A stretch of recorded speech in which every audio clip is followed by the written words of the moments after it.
Saya akan membacakan Ayub pasalnya yang ke-13.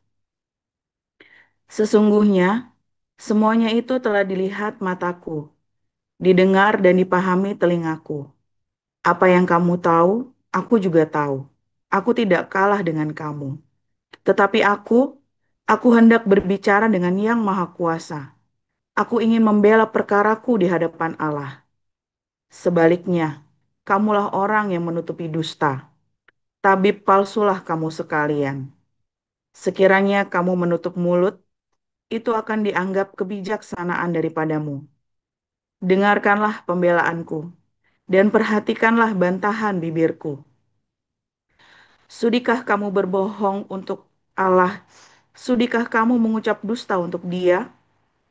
Apakah kamu mau memihak Allah, berbantah untuk membela Dia? Apakah baik kalau Ia memeriksa kamu? Dapatkah kamu menipu Dia seperti menipu manusia? Kamu akan dihukumnya dengan keras jikalau kamu diam-diam memihak. Apakah kebesarannya tidak akan mengejutkan kamu dan ketakutan kepadanya menimpa kamu? Dalil-dalilmu adalah amsal debu dan perisaimu perisai tanah liat. Diam, aku hendak bicara. Apapun yang akan terjadi atas diriku, dagingku akan kuambil dengan gigiku, dan nyawaku akan kutatang dalam genggamku. Lihatlah, ia hendak membunuh aku. Tak ada harapan bagiku. Namun aku hendak membela perilakuku di hadapannya. Itulah yang menyelamatkan aku. Tetapi orang fasik tidak akan menghadap kepadanya. Dengarkanlah baik-baik perkataanku. Perhatikanlah keteranganku. Ketahuilah, aku menyiapkan perkaraku. Aku yakin bahwa aku benar. Siapa mau bersengketa dengan aku? Pada saat itu juga, aku mau berdiam diri dan binasa. Hanya janganlah kau lakukan terhadap aku dua hal ini, maka aku tidak akan bersembunyi terhadap engkau. Jauhkanlah kiranya tanganmu daripadaku, dan kegentaran terhadap engkau janganlah menimpa aku. Panggillah, maka aku akan menjawab, atau aku berbicara, dan engkau menjawab. Berapa besar kesalahan dan dosaku? Beritahukanlah kepadaku pelanggaran dan dosaku itu. Mengapa engkau menyembunyikan wajahmu dan menganggap aku sebagai musuhmu? Apakah engkau hendak menggentarkan daun yang ditiupkan angin dan mengejar jerami yang kering? Sebab engkau menulis hal-hal yang pahit terhadap aku dan menghukum aku karena kesalahan pada masa mudaku. Kakiku kau masukkan ke dalam pasung. Segala tindak tandukku kau awasi. Dan rintangan kau pasang di depan tapak kakiku. Dan semuanya itu terhadap orang yang sudah rapuh seperti kayu lapuk. Seperti kain yang dimakan gegat. Demikian. Silakan dilanjut, Pak Apul.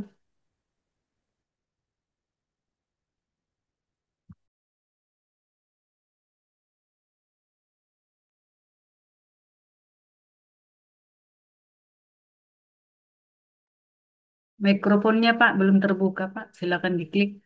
Iya, silakan.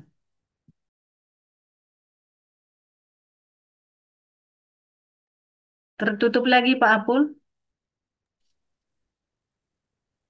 Ya, sudah. Timotius 4, demikian firman Tuhan, di hadapan Allah dan Kristus Yesus yang akan menghakimi orang yang hidup dan yang mati, aku berpesan dengan sungguh-sungguh kepadamu demi pernyataannya dan demi kerajaannya. Perintahkanlah firman, siap sedialah baik dan tidak baik waktunya. Nyatakanlah apa yang salah, tegurlah dan nasihatilah dengan segala kesabaran dan pengajaran. Karena akan datang waktunya, orang tidak dapat lagi menerima ajaran sehat, tapi mereka akan mengumpulkan guru-guru menurut kehendaknya untuk memuaskan keinginan telinganya. Mereka akan memalingkan telinganya dari kebenaran dan membuka bagi dongeng. Tetapi kuasailah dirimu dalam segala hal. Sabarlah menderita. lakukanlah pekerjaan pemberitaan Injil, dan tunaikanlah tugas pelayananmu. Mengenai diriku, darahku sudah mulai dicurahkan sebagai persembahan, dan saat kematianku sudah dekat. Aku telah mengakhiri pertandingan yang baik. Aku telah mencapai garis akhir, dan aku telah memelihara iman. Sekarang telah tersedia bagiku mahkota kebenaran, yang akan dikaruniakan kepadaku oleh Tuhan, Hakim yang adil, pada harinya, tetapi bukan hanya kepadaku, melainkan juga kepada semua orang yang merindukan kedatangannya. Berusahalah supaya segera datang kepadaku, karena Demas telah mencintai dunia ini dan meninggalkan aku. Dia telah berangkat ke Tesalonika, Kreskes telah pergi ke Galatia, dan Titus ke Dalmatia. Hanya Lukas yang tinggal dengan aku. Jemputlah Markus, dan bawalah ia kemari, karena pelayanannya penting bagiku. Tikikus telah dikukirim ke Efesus. Jika engkau kemari, bawa juga jubah yang kutinggalkan di Troas, di rumah Karpus, dan juga kitab-kitabku, terutama perkamen itu. Alexander tukang tembaga itu telah banyak berbuat kejahatan terhadap aku. Tuhan akan membalasnya menurut perbuatannya. Hendaklah engkau juga waspada terhadap dia, karena dia sangat menentang ajaran kita. Pada waktu pembelaanku yang pertama, tidak seorang pun yang membantu aku. Semuanya meninggalkan aku. Kiranya hal itu jangan ditanggungkan atas mereka. Tetapi Tuhan telah mendampingi aku dan menguatkan aku, supaya dengan pemberitaanku, Injil diberitakan dengan sepenuhnya, dan semua orang bukan Yahudi mendengarkannya. Dengan demikian, aku lepas dari mulut singa. Dan Tuhan akan melepaskan aku dari setiap usaha yang jahat. Dia akan menyelamatkan aku, sehingga aku masuk ke dalam kerajaan di sorga. Baginya lah kemuliaan selama-lamanya. Salam kepada Priska dan Aquila, dan kepada keluarga Onesiphorus. Erastus tinggal di Korintus, dan Trofimus kutinggalkan dalam keadaan sakit di Miletus. Berusahalah kemari sebelum musim dingin. Salam dari Eubulus dan Pudes dan Linus dan Claudikia dan dari semua saudara. Tuhan menyertai rohmu. Kasih karunia-Nya menyertai kamu. Demikian firman Tuhan. Luar biasa, hari ini kita belajar terus bagaimana kita bisa hidup di padang gurun. Ya, saudara, kita sudah belajar. Ayo mengucap syukur. Paksa untuk mengucap syukur. Berhenti mengeluh. Karena itu hanya keputusan aja. Mengucap syukur dan mengeluh itu hanya keputusan. Masalahmu itu ternyata hanya ilusi. Problemmu, segala penderitaanmu itu hanya ilusi, saudara. Yang real adalah apa? Responmu. Ya. Masalah, problem, penderitaan, air mata itu hanya ilusi. Yang real itu respon. Karena dari responmu yang akan memutuskan kamu mau melanjutkan di padang gurun lebih lama, atau kamu akan segera masuk ke tanah, semakin dekat ke tanah perjanjian. Ya, ingat-ingat itu. Kemudian kita belajar ya selama di padang gurun untuk selalu menjaga telinga kita dari beberapa orang. Ada orang-orang yang pengen kembali ke Mesir, ada orang-orang yang tukang komplain mengeluh, ada orang-orang yang ingin menghancurkan kamu, ya, menghasut untuk menghancurkan kamu. Ada orang-orang yang dorong kamu biar kamu terjerembab lalu kamu ditinggal, saudara. Ya, ada orang-orang seperti itu, hati-hati ya. Dan itu selalu ada di sekitarmu, saudara. Karena di padang gurun kita itu nggak tahu siapa teman, siapa lawan. Ya, aduh, kamu jangan berkata, oh yang paling dekat denganku adalah orang yang ini, yang ini. Aduh, saudara. Percaya saya, di padang gurun itu kamu tidak tahu siapa lawan, siapa teman, saudara. Ya, karena temanmu yang sejati adalah apa? Badai. Ya kan, badai itu lalu ada di situ kan. Di padang gurun temanmu yang sejati adalah badai kehidupanmu. Karena di dalam badai itu malaikat Tuhan berjalan menuntunmu sampai ke tanah perjanjian. Tapi kalau kamu ngeluh terus, ya kamu makin jauh diputer-puter sama badai itu. Kamu akan diputer-puter sama badai itu, saudara. Tetapi ketika kamu selalu mengucap syukur, kamu akan membentengi pikiranmu dari semua dosa-dosa. Dengan ucapan syukur, kamu akan belajar hidup kudus. Kamu tidak akan selingkuh, kamu tidak akan berzina, kamu tidak akan suka yang nggak bener, yang najis-najis. Dengan ucapan syukur, maka kamu tidak akan serakah, tidak akan rakus, kamu tidak akan kalap, kamu tidak akan menghalalkan segala macam. Karena selalu ada ucapan syukur. Dengan ucapan syukur, maka tidak ada kesombongan, maka tidak ada rasa iri hati, minder. Dengan ucapan syukur, kamu tidak akan mudah mencurigai orang, karena udahlah aku ngucap syukur. Kamu nggak akan paranoid sama orang, nggak akan curigaan sama orang.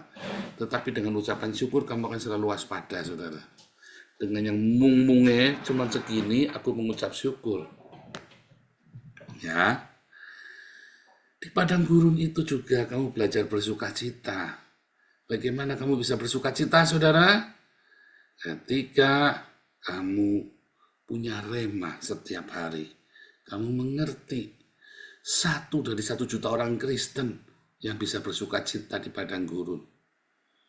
Karena hidupnya tiap hari ada rema. Ada logos, lakukan pokoknya diakonia. Otakmu soalnya ngampuni, pengampunan.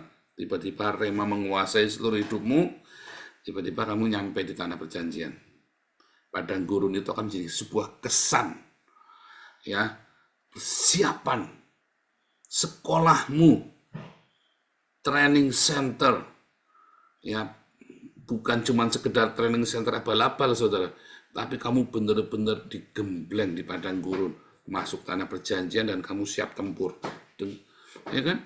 Tanah perjanjian adalah ketika kamu lulus padang gurun, badanmu sehat, otakmu sehat, imanmu kuat, ya, jiwamu dan rohmu terpelihara, serta tubuhmu, kata Paulus, hendaklah tubuh, jiwa, rohmu terpelihara sempurna di dalam Tuhan.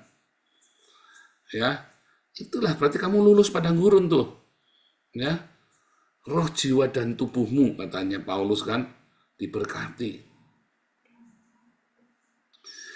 Nah, saudara, masalahnya ada lagi nih, masalah di padang gurun. Masalahnya kamu memilih untuk mendengar omongan-omongan, ya, cuman yang manis-manis, cuman omongan-omongan yang enak menurut kamu, bukan yang kebenaran.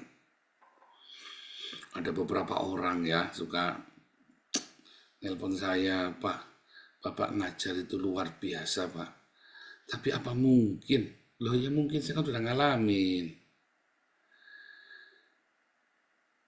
Tetapi orang-orang ini, dia cerita ya, ada Benny Hinn, dia ada cerita pengkhotbah Philip Mantova, dia ada cerita yang lain. Saya bilang, percaya saya, yang kamu mau dengar cuman yang mengenakan kamu dan yang membuat ngayam-ngayam ke hatimu. Tapi yang kamu dengar dari saya akan membuat kamu kuat di padang gurun. Dengar, lakukan, kamu praktekkan, karena saya melewatinya. Padang gurun yang amat sangat keras, ya, badai yang luar biasa menerpa, saudara. Tapi saya terbang di atas badai. Ending padang gurun saya itu badai yang mengerikan sekali kan, ending dari padang gurun saya kan, badai yang amat sangat mengerikan, tapi saya terbang di atas badai. Di padang gurun itu saya menghadapi banyak musuh-musuh kedagingan saya sendiri, saudara, hawa nafsu saya. Ya, nangis. Berantem sama istri. Berantem yang kadang-kadang tidak perlu ya. Di padang gurun itu kita mengalami banyak hal-hal yang mengerikan, saudara ya. Oh, sebentar ya, ini tadi belum. Oke. Di padang gurun itu kita banyak mengalami hal-hal yang mengerikan. Di padang gurun kita banyak ya mengalami hal-hal di mana segala sesuatunya itu pahit, ya, nggak nyaman. Tapi saya memutuskan untuk hanya mendengar sebuah tuntunan suara bukan untuk ngadem-ngademkan hati atau ngayam-ngayam pikiran, tenang-tenang ke pikiran. Nah, pikiran itu berkecamuk, hati itu begitu ribut. Saya nyanyi tiap hari apa? Kuatkanlah oleh rohmu ya Tuhan, kuatkanlah oleh rohmu ya Tuhan, biar ributlah datang, bukan tetap selamanya. Kuatkanlah hatiku ya Tuhan. Ribut saudara, dalam pikiran, dalam hati saudara. Ada banyak khotbah-khotbah yang itu ya, yang ngadem-ngadem ke hati. Anda kan carinya kan yang begitu kan, khotbah-khotbah yang membuat dagingmu nyaman. Khotbah-khotbah yang membuat kamu bukan supaya kuat, saudara, supaya kamu dibenarkan oleh khotbah-khotbah itu kan, ya kan?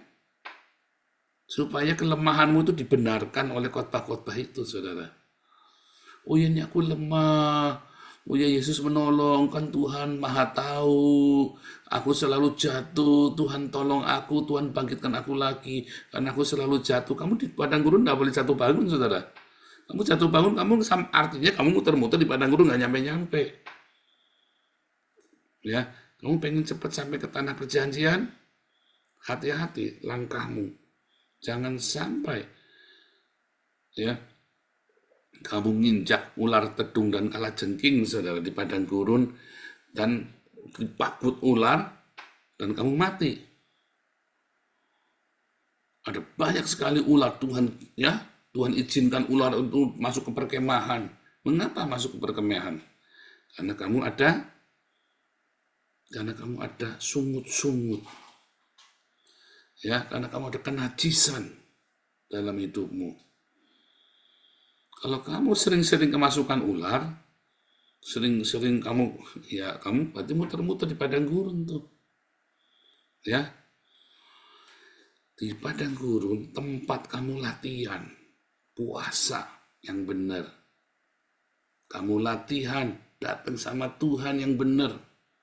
Hatimu diberesin yang tulus, saudara. Wah, di padang gurun itu ya, saya itu dibongkar semua yang tidak tulus, motif-motif yang tidak benar itu ya, dibongkar semua, saudara. Kesempatan, bongkar semuanya. Makanya kamu kalau melihat saya, iya, enggak. Kamu kalau tidak, orang yang bukan iya dan tidak, yes and no gitu ya, iya di atas, iya tidak di atas. Kamu orang yang muter-muter, kamu tidak akan tahan, saudara. Kamu tidak akan tahan di kepengurusan yayasan. Kamu tuh harus jadi orang yang iya, enggak, jangan ada agenda lain. Kenapa? Karena tiba-tiba saya tabrak kamu, agendamu bubar semua, kamu kalap, saudara. Oh, sudah berkali-kali. Saya tahu, ya. Tadinya saya nggak tahu kalau dia punya agenda. Ya, kalau saya pokoknya iya, enggak, saudara. Iya kan? Kalau kamu bilang iya, kalau kamu bilang enggak ya udah kita mesti cari alternatif lain. Ternyata dia punya agenda, enggaknya dia ada agendanya, iyanya dia ada agendanya. Begitu saya tabrak begitu, saya baru ngerti, ini orang punya agenda. Ini agenda yang lain yang tidak sama dengan kita. Ya, nanti yang terakhir yang sisa dengan kita ya orang yang iya, tidak ya tidak. Kalau kamu punya banyak agenda, kamu tidak akan tahan dengan saya, saudara. Ya, saya tahan dengan Anda nggak tahan. Ya, mau kamu orang macam apa saya tahan, saudara. Ya, cuman kamu yang tidak akan tahan dengan saya, ya kan? Karena saya tahu ketika kamu ternyata nggak benar, ya pokoknya kita jalan terus. Ya ini kita sudah punya aturan, jalan terus. Anda yang nggak tahan nanti. Komunitas ini. Ketika saya ngomong dengan kalian, saudara ya, saya itu ngomong dengan sungguh-sungguh serius, saudara ya. Banyak orang berpikiran jahat, dikira saya manipulasi, ya. Yang saya bagi ke Anda, ya, adalah sebuah realita kehidupan. Nggak enak di kuping, saudara ya. Ada beberapa orang, ya, saya tahu orang ini tulus, ya, saya tahu orang ini tulus. Tetapi saya nggak mau saya memanipulasi dia, saudara. Saya ngomong apa adanya, belak-belakan. Kamu mau tolong saya, kamu harus kuat. Ya, jangan sampai kamu merugikan keluargamu. Kalau kamu mau berdonasi untuk pelayanan pribadi ya, bukan untuk yayasan. Kalau yayasan kamu harus berdonasi di dalam berkat Tuhan, sesuai dengan berkat Tuhan, saudara. Saya nggak akan mempertanyakan. Tapi begitu kamu mau mendonasi untuk pribadi saya, karena kamu penghasilannya rupiah, kamu mendonasi kepada saya euro, saudara. Dan saya tidak mau saya memanipulasi kamu, saudara. Ya, tidak mau nanti di ujung kamu akan merasa dimanipulasi oleh saya. Jadi saya akan ngomong dengan terus terang. Ya, jadi walaupun saya kelabakan di sini, nggak urusan, nggak apa-apa. Itu urusan saya dengan Tuhan. Deg-degannya minta ampun, nggak apa-apa. Itu urusan saya dengan Tuhan. Tapi kamu jangan sampai merasa dimanipulasi oleh saya, saudara. Itu saja saya masih difitnah, saudara, oleh beberapa orang. Ya, saya sampai ngomong ya sama orang, gila kamu ya, pikirannya jahat kalian ya. Kurang orang mana yang mau nolong kalian seperti saya nolong kalian ya. Kepada ada beberapa orang ya yang memfitnah saya, ngomong di belakang saya nggak baik. Kalau saya orangnya tak jederkan, tak omongin langsung. Kamu ngomong gini kemarin ya. Bilang ya saudara ya, janganlah, kamu jangan ngomongin saya di belakang lah, nggak enak. Setiap hari kamu ada bersama dengan saya, setiap hari kamu ada sesuatu nanya, kamu tinggal nanya, jangan gelendengi di belakang, nggak baik. Ya orang bisa berpikiran jahat ya, saudara ya, bisa begitu ya. Padahal saya kalau sama orang itu loss. Kamu boleh cek rekening saya kapan saja, saudara. Jadi saya tak buka ya, kalau saya lagi ngajar nih rekening saya, 0. Tak buka, saudara ya. Anda boleh lihat buat apa saja semua uang itu. Tidak ada yang saya tutupi kehidupan saya. Marcel tahu tiap hari, saudara, kehidupan saya. Tidak ada yang saya tutupin. Ya kan? Dulu Pak Enardo di sini juga tidak ada yang saya tutupin. Pak TJ dulu nginep di sini tiap hari, kita nggak ada yang tutupin, saudara. Hidup kita ya seperti inilah hidup kita.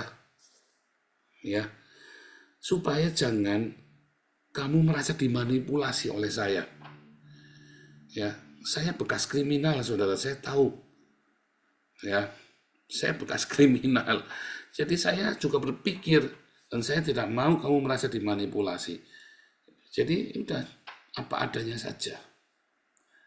Nah, dari situlah, saudara ya, maka padang gurun itu melatih saya untuk belajar percaya. Saya tidak perlu bergantung dengan siapapun. Di padang gurun itu banyak orang ninggalin saya, saudara. Ya, dan saya kehilangan. Dan saya tahu ternyata saya hanya harus bergantung pada Tuhan saja. Harus hanya pada Tuhan saja. Nah, di padang gurun, kalau kamu di padang gurun masih bergantung kepada yang lain-lain, wah celaka kamu, saudara. Muter-muter lagi kamu di padang gurun. Makanya jangan dengarkan khotbah yang enak-enak di padang gurun itu. Jangan dengarkan hal-hal yang memaklumi dagingmu. Di padang gurun itu harusnya kamu dengarkan khotbah yang membuat kamu fokus sama Tuhan, kamu hanya bergantung sama Tuhan, kamu radikal, kamu militan sama Tuhan. Radikal itu bukan kamu ngebom Istiqlal, saudara. Bukan, yang namanya radikal itu. Makanya ketika TV One itu tanya, Pak Paul ini orang radikal. Iya, saya radikal. Karena saya radikal, saya kasih makan Indonesia kan. Cuman dia kan potong tuh, wawancara dipotong tuh, saudara. Pak Paul itu masuk orang radikal ya. Iya, saya orang radikal, saudara ya. Radikal itu semakin mengasihi, semakin mengampuni, nggak pakai kompromi, nggak pakai basa-basi. Kasih makan, habis-habisan bergantung sama Tuhan, benar-benar sama Tuhan. Tiap hari. Ya, hidup dengan berkat Tuhan. Bukan mengandalkan siapapun. Saya terlatih di padang gurun untuk bergantung sama Tuhan. Jadi ketika saya di tanah perjanjian, saya tahu ketika saya nabur nanti Tuhan yang menumbuhkan, saudara.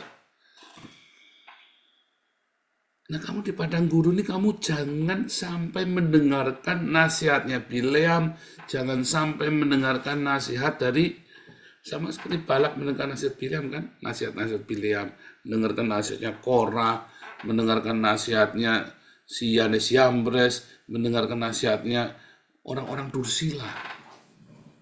Ya, di padang gurun itu kamu harus hati-hati loh saudara. Nasihat siapa yang kamu dengar di padang gurun? Yang mau mengenakan dagingmu, memaklumi kelemahanmu, yang memaklumi semua dosa-dosamu, atau nasihat yang berkata, bertobat kamu. Jangan mengeluh. Ucap syukur. Atau nasihat hidup dan kekudusan. Ampuni. Diakonia. Ya, kita nih masih sudah. Kamu muter-muter lagi di padang gurun. Ya, muter-muter lagi di padang gurun. Nasihat siapa yang kamu mau dengar di padang gurun? Nasihat yang mengenakan dagingmu, habis kamu saudara. Ya kan? Habis kamu saudara. Di padang gurun itu banyak orang-orang Dursila. Ya. Banyak orang-orang Dursila ya. Yang mengeluh, ngomong di belakang, terus dia bikin gerakan saudara. Hati-hati loh saudara. Di padang gurun itu banyak orang-orang Dursila. Jangan kamu dengerin. Ya. Sahabat-sahabat palsu. Iya kan? Kamu mau dengerin orang-orang seperti itu, kamu habis, saudara. Tapi kamu dengarkan perkataan yang keras. Di padang gurun tempat, ya, tanganmu dilatih. Kamu lihat kalau tentara latihan, kamu nggak bilang, ayo, tangannya diangkat. Angkat lembingnya, tarik busurnya. Aduh, aku tidak mau, tidak bisa, Mas. Oh iya, Dek, begini ya, Dek, ya. Itu kalau mau selingkuh, saudara. Kalau di tempat fitness itu kayak gitu. Oh iya, Dek, ya diangkat ya, Dek, ya. Sambil dinyak-nyak susunya, saudara. Ya, pokoknya diangkat dikit. Nah, di tempat fitness tuh kamu kayak gitu tuh, saudara. Kalau di padang gurun enggak ada. Angkat dikit dadanya sambil susunya dimuk gitu ya. Dadanya gitu sama tukang fitnessnya sama pelatihnya ya. Bokongnya Dek, tegaknya Dek. Iya. Nah itu di fitnessan saudara, training di fitness. Di padang gurun enggak ada, pakai cambuk saudara. Bang! Lari 100 meter dalam 10 detik. Bang! Cepat angkat itu batunya, lari. Bolak-balik. Habis angkat tangan. Di padang gurun itu kamu latihan, saudara. Nggak ada. Angkat deh, ayo deh. Itu, iya, tetenya deh. Nggak ada begitu dari padang gurun. Ya, di padang gurun tanganmu dilatih untuk berperang. Angkat pedangmu. 2 jam kamu pegang begini. Nggak kuat. Nah, kamu kan dengarkan semua. Ya. Nggak kuat. Push up 100 kali. Adanya begitu di padang gurun. Kamu mau dengar mana, saudara? Kamu dengar yang mana? Pak, capek Pak. Katanya TNI itu ya, lebih baik bersimbah keringat daripada nanti bersimbah darah. Iya kan? Kalau katanya TNI.